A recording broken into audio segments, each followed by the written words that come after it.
नमस्कार. लग्नानंतर होईलच प्रेम या मालिकेच्या आजच्या भागामध्ये मी तुम्हा सर्वांचं अगदी मनपूर्वक स्वागत करते. आजच्या भागामध्ये आपल्याला पाहायला मिळतं, रम्या रडण्याचं नाटक करते आणि पार्थला म्हणते, पार्थ, अरे मी खरंच सांगते, तो बाऊल काव्यासाठी नव्हता. काव्यासाठी मी हा मिक्स फ्रूटचा बाऊल बनवला होता आणि तो बाऊल माझा होता. पपई मी माझ्यासाठी कट केला होता. मला चाट मसाला हवा होता म्हणून मी किचनमध्ये जात होते, परंतु जाताना चुकून मात्र मी मिक्स फ्रूटचा बाऊल घेऊन गेले. काव्या, अगं तू तरी सांग ना पार्थला. तर आता काव्या पार्थला म्हणते, पार्थ बस ना हो, प्लीज विश्वास ठेवा. तो बाऊल माझ्यासाठी नव्हता किंवा तो पपयासुद्धा माझ्यासाठी नव्हता. तो रम्याने तिच्यासाठी कट केला होता. प्लीज हे सगळं काही थांबवा ना आता प्लीज. काय चाललंय हे सगळं काही पार्थ? अहो विश्वास ठेवा ना रम्यावर. तर त्याचवेळी मानिनीताई म्हणतात, पार्थ, अरे सगळ्या गोष्टीची शहानिशा करण्याअगोदरच तू आरडाओरडा केलास. तर मिथून काका म्हणतात, बरं झालं वसू आता इथे नाहीयेत. वसुताई जर असती ना तर अख्खं घर खळोक्यावर घेतलं असतं. जावयाचा अपमान झाला म्हणून. आता पार्थ रागानेच तिथून निघून जात असतो. तर विजय पार्थचा हात पकडतो आणि म्हणू लागतो, मी तुला असंच जाऊ देणार नाही. तर पार्थ विजयकडे पाहतो. विजय म्हणतो, हो, तू ज्यांना ज्यांना दुखवलंयस ना त्यांना अगोदर सॉरी बोलायचं आणि मग इथून जायचं. आता विजयचं हे बोलणं ऐकून सर्वांनाच धक्का बसतो. रम्या म्हणते, विजय? विजय म्हणतो, हो पार्थ, तुला सॉरी बोलावंच लागेल. तर आता पार्थ विजयचा हात बाजूला करतो आणि म्हणतो, भलेही तो बाऊल रम्याचा असेल, परंतु रम्याने किचनमध्ये जाताना हे सगळं काही नक्कीच मुद्दामून केलं असेल, कारण तिने काव्याच्या इतक्या जवळ तो बाऊल ठेवला होता की अभ्यासाच्या तंद्रीत काव्या पपई खाऊ शकल्या असत्या. त्यामुळे रम्याचे इरादे काय आहेत ना ते घरातील कुणीच मला सांगण्याचा प्रयत्न करू नका, कारण तुम्हा सगळ्यांपेक्षा मी रम्याला चांगलंच ओळखते आणि विजय तुझ्यापेक्षाही. त्यामुळे घरच्यानेच काय तर बाहेरच्याने सुद्धा मला समजावण्याचा प्रयत्न करू नका. तर विजय म्हणतो, पण मी बाहेरचा कुठला आहे? मी तर या घरचा होणारा जावई आहे. पण ओके, तुम्ही जर रम्याला बाहेरचे समजत असाल तर प्रश्नच मिटला. आणि दुसरी गोष्ट, पार्थ, रम्याच्या इराद्यांबद्दल तू मला सांगू नकोस. मला एक सांग, काव्या प्रेग्नंट आहेत ना? मग त्या प्रेग्नंट आहेत हे तर त्यांना माहीत आहे ना? मग त्या पपई खातीलच कशा? की तुलाच तुझ्या बायकोंच्या इराद्यांबद्दल माहीत नाहीये? असं म्हणत आता विजयनेच पार्थला प्रश्न केलेला असतो. आता मात्र पार्थ चिडतो आणि विजयला म्हणतो, काव्या आणि माझ्या मनात काय चालू आहे हा आमचा प्रश्न आहे. असं म्हणत तो त्याच्या अंगावर धावून जातो. त्यावेळी पार्थ आता खूप चिडलेला असतो. काव्या त्याला थांबवते. तर आता मानिनीताई म्हणतात, पार्थ, तरी काय चाललंय हे? बस कर आता. कसं बोलतोयस तुझं तुला तरी कळतंय का पार्थ? आपले ते पाहुणे आहेत. तर पार्थ म्हणतो, अगं आई. तर मानिनीताई म्हणतात, बस पार्थ, बस झालं आता. पार्थ, ते या घरचे जावई आहेत आपले, त्यामुळे सॉरी म्हण त्यांना. पार्थ म्हणतो, काय? तर मानिनीताई खुणावूनच पार्थला सॉरी म्हणायला सांगतात. आता नाईलाजाने पार्थ सॉरी म्हणतो आणि तिथून काव्याला घेऊन निघून जातो. तर आता मानिनीताई विजयच्या समोर येत म्हणतात, विजयराव, खरंच सॉरी. पार्थचं बोलणं तुम्ही मनावर घेऊ नका. त्याचं वागणंही मनाला लावून घेऊ नका. हवं तर मी तुमची माफी मागते. सॉरी. असं म्हणत मानिनीताई विजयसमोर हात जोडतात. विजय म्हणतो, नाही नाही, त्याची काहीच गरज नाहीये. प्लीज तुम्ही सॉरी म्हणू नका. असं म्हणत आता विजय मानिनीताईंना समजून घेतो. तर त्यानंतर आता मानिनीताई रम्याला म्हणतात, रम्या, तुला तर माहीत आहे ना की पार्थ असा नाहीये, तो एवढा चिडचिड नाही करत. रम्या म्हणते, माझ्यापेक्षा जास्त कोणाला माहीत असणार? तर आता मानिनीताई म्हणतात, मग हा विषय सोडून देऊयात ना, चालेल ना? तर आता रम्या आणि विजय यासाठी तयार होतात. तर मानिनीताई म्हणतात, विजयराव, तुम्ही बसा, मी तुमच्यासाठी कॉफी घेऊन येते. आता मानिनीताई कॉफी बनवायला जाणार तर रम्या म्हणते, मामी, इट्स ओके. अगं तुमची झोपमोड झाली, तुम्ही जाऊन आराम करा, मी बघते ना कॉफीचं. मानिनीताई म्हणतात, बरे ठीक आहे, गुड नाईट. असं म्हणत मानिनीताई तिथून निघून जातात. तर मिथून काका रम्याला म्हणतात, रम्या, आत्ता जे काही घडलंय ना ते चांगलं घडलं नाही. असं म्हणताच रम्याला धक्काच बसतो आणि आता मिथून काका सुद्धा रागाने तिथून निघून जातात. आता विजय रम्याला विचारतो, तू ओके आहेस ना? रम्या विजयकडे पाहते. तर दुसरीकडे पाहायला मिळतं, पार्थ रूममध्ये आलेला असतो. त्याची खूप चिडचिड होत असते. हे सगळं काही काव्या पाहते आणि पार्थच्या समोर पाण्याचा ग्लास घेऊन येते. पार्थ म्हणतो, नकोय मला. काव्या म्हणते, घ्या. आता पार्थ पाणी पितो आणि ग्लास खाली ठेवताच लगेच काव्याला म्हणतो, काव्या, रम्याने अजून काही खायला घातलं नाही ना तुम्हाला? तर आता काव्या पार्थकडे पाहते. तर पार्थ काव्याला विचारतो की असं काय बघताय माझ्याकडे? ते माझा चुकून जरा आवाज वाढला. तर काव्या म्हणते, हो, तुमचा आवाज काय वाढला, तुम्ही राग काय व्यक्त केला आणि तुमचं न पाहिलेलं रूप आज मी पाहिलं. आणि हेच खरं आहे पार्थ, समोरचा माणूस चिडल्यावर त्याचं खरं रूप आपल्याला दिसतं. तर पार्थ काव्याला म्हणतो, काव्या, मी सुद्धा माणूसच आहे ना, मग मला सुद्धा राग येतोच ना. पण काव्या, मला चिडता येतं, पण तितकंच जर माझी चूक झाली तर सॉरीही म्हणता येतं. असं म्हणत पार्थ काव्याचा हात हातात घेतो आणि काव्याला म्हणतो, सॉरी. तर काव्या पार्थकडे पाहते आणि पार्थला म्हणते, सॉरी? सॉरी कशासाठी सांगा ना. पार्थ, बाहेर तुम्ही जो गोंधळ घातला त्याच्यासाठी, की बाहेर तुम्ही माझ्यावर जे आरोप केले त्याच्यासाठी? आता मात्र पार्थला काहीच कळत नाही. पार्थ काव्याला म्हणतो, आरोप? काव्या म्हणते, हो. पार्थ, खरं सांगा ना, की तुम्ही ज्यावेळी माझ्या हातात बाऊल पाहिला त्यावेळी तुम्हाला एकदाही असं वाटलं नाही की मी खरंच मी मुद्दामून सगळं काही मला बाळापासून सुटकावी आहे म्हणून करत असेल? आता काव्याचं हे बोलणं ऐकल्यानंतर पार्थला धक्काच बसतो. पार्थ म्हणतो, काव्या, खरंच असं काही नाहीये? तर काव्या म्हणते, हो का? मग घ्या ना माझी शपथ आणि सांगा, तुमच्या मनात असा विचारही आला नाही. आता मात्र पार्थ शांतच होतो. काव्या म्हणते, मग एक काम करा ना, आज माझी नाही तर बाळाची शपथ घ्याल का? बाळाची शपथ घेऊन सांगा ना मग, की तुमच्या मनात असा विचारच आला नाही. बेस्ट बघा, सांगा ना, असं नाही का वाटलं तुम्हाला? मात्र पार्थला खूप वाईट वाटतं. पार्थ काव्याला म्हणतो, काव्या म्हणते, आपण दोघं मिळून हा वाद, ही भांडणं कायमची मिटवू शकतो ना? तर काव्या म्हणते, दोघं? अरे वा, चला हे ऐकून तरी बरं वाटलं की आपण दोघं आहोत कुठेतरी असं म्हणत काव्या पार्थचा हात हातात घेते आणि पार्थकडे पाहते आणि म्हणू लागते, पार्थ, आता तर मला असं वाटतंय की आता आपण तिघं आहोत, पण झोपू नका. काव्या पुन्हा एकदा पार्थकडे पाहते आणि झोपी जाते. तर त्याचवेळी पार्थच्या फोनची रिंग वाजते. पार्थ पाहतो तर 11 वाजलेले असतात. आता पार्थला ते आठवतं. पार्थ म्हणू लागतो, युनिव्हर्स, खरंच मी मस्करीत म्हटलं होतं की नात्यात जरा ड्रामा हवाय, पण खरंच एवढासुद्धा ड्रामा नकोय मला. माझा काव्यार्थ असं पाहायचा नाहीये. आता पार्थला खूप वाईट वाटत असतं. त्याच्या मनाची घालमेल होत असते. एकीकडे काव्या तर दुसरीकडे आपल्या बाळ. तर इकडे मात्र रम्या या सगळ्याचा गैरफायदा घेत असते. आता रम्याने इथे विजयसाठी कॉफी बनवलेली असते. रम्या विजयला म्हणते, हे घे कॉफी. तर विजय म्हणतो, मला नकोय कॉफी, तू घे ना कॉफी, मी पपई खातो. असं म्हणत विजय हसतो. रम्या म्हणू लागते, राहू देत ना, सोड ना विषय. तर विजय रम्याला प्रश्न करत म्हणतो, तू सोडशील का विषय? तर आता रम्या विजयकडे पाहते. विजय म्हणतो, बोल ना. तर रम्या म्हणते, आतापर्यंत एवढे विषय सोडलेत ना, की प्रत्यारोप, आरोप किंवा संशय या सगळ्या गोष्टी. खरं सांगू का विजय, माझ्यावर झालेले घाव, माझ्यावरच्या घावाची एक एक जखम भरण्याअगोदरच माझ्यावर दुसरे घाव केले जातात, दुसरा संशय घेतला जातो, दुसरे आरोप केले जातात. या सगळ्याची सवय झालीये रे आज. तर विजय रम्याच्या डोक्यावरून हात फिरवतो आणि रम्याला म्हणतो, याच्यापुढे नाही होणार. आज ज्याप्रमाणे वेळेत येऊन मी तुला प्रोटेक्ट केलं त्याप्रमाणेच इतर वेळीसुद्धा आणि यानंतरसुद्धा प्रत्येक वेळी मी तुला प्रोटेक्ट करेन. यापुढे तुझ्यावर कोणाला असे आरोप करू देणार नाही किंवा कोणीही तुझ्यावर संशय घेणार नाही. मी आहे तुझ्यासोबत. आता विजय रम्याकडे किची वस्तू देतो आणि म्हणू लागतो, बरं झालं, वेळेत फोन केलास आणि सांगितलंस की गाडीत गॉगल राहिलाय, त्यामुळे देता याला आणि म्हणूनच मी आलो. तर आता रम्या विजयला म्हणते, तू वेडा आहेस का विजय? अरे उद्या देता आला असता. तर विजय म्हणतो, हो, मग तुला वाचवलं कसं असतं? तुला वाचवण्यासाठीच तर मी इथे आलोय आता.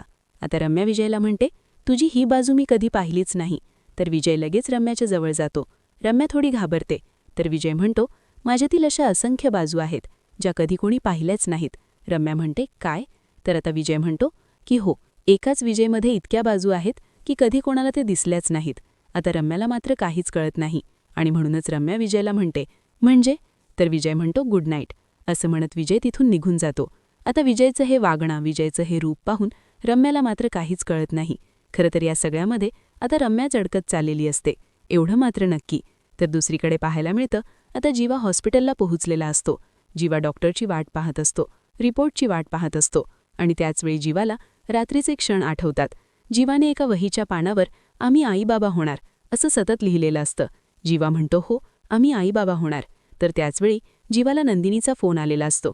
तर जीवा खुश होतो आणि म्हणू लागतो, काय करेक्ट टायमिंग आहे ना.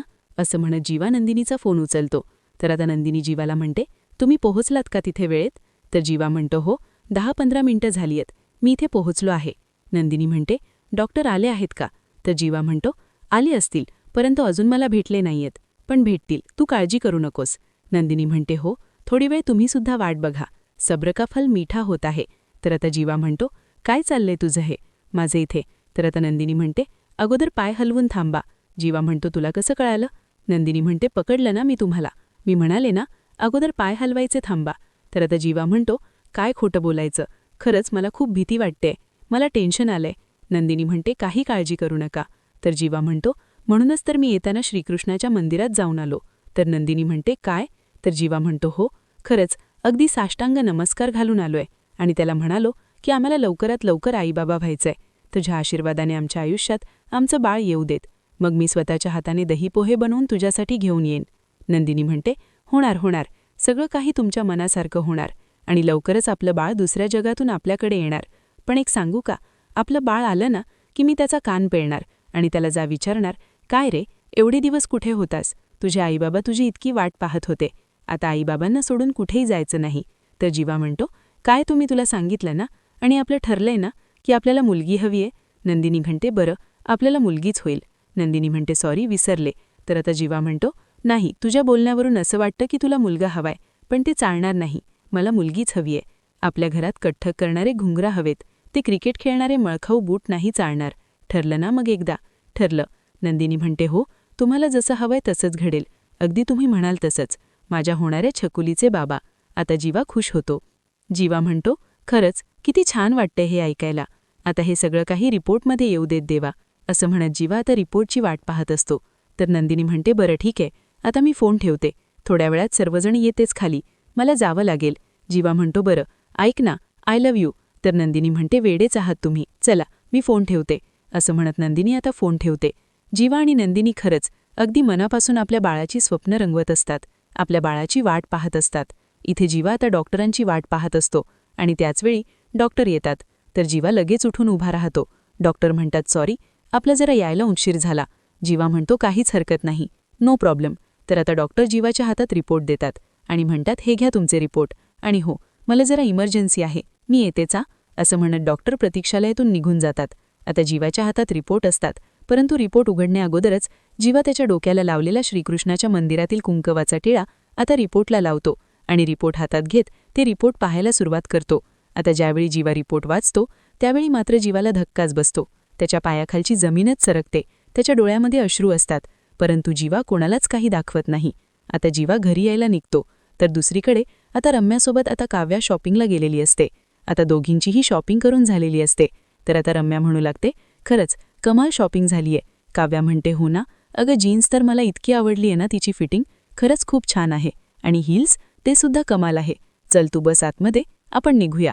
असं म्हणत रम्या आता काव्याशी गोड वागत असते, गोड बोलत असते. रम्या म्हणते, चल आपण पटकन निघूयात, कारण घरचे सर्वजण वाट बघत असतील, आपण निघालो लवकर तर पटकन पोहोचता येईल. तर काव्या म्हणते, ऐक ना, आपण थांबूयात का 2 मिनिटं. काव्या खूप अस्वस्थ असते आणि याच गोष्टीचा रम्या फायदा घेते आणि काव्याला म्हणते, काय झालंय काव्या, तू एवढी अस्वस्थ का वाटत आहेस आणि तू एवढी नाराजही दिसतेस मला, तुझ्या चेहऱ्यावरचं हसू कुठे गायबच झालंय, काय ग, काय झालंय, ऑल ओके ना. तर आता